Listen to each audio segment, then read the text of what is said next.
আসসালামু আলাইকুম বন্ধুরা, কেমন আছেন সবাই? চলে আসলাম আলীনগর কাজের জায়গায়। এটা হচ্ছে আমার কাজের জায়গা। আজকে 3 দিন কাজ করে এই জায়গায়। বিভিন্ন জায়গায় যায় কাজ করি, যখন যেখানে কাজ পাই।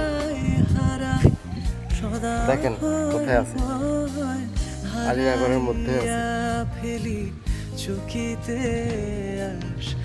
কি অবস্থা আপনাদের সবাই?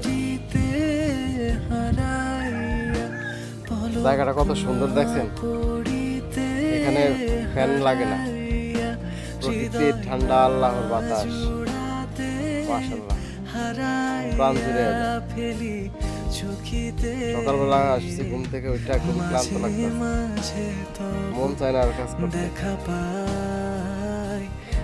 ধন্যবাদ সবাইকে, ভালো থাকবেন সবাই।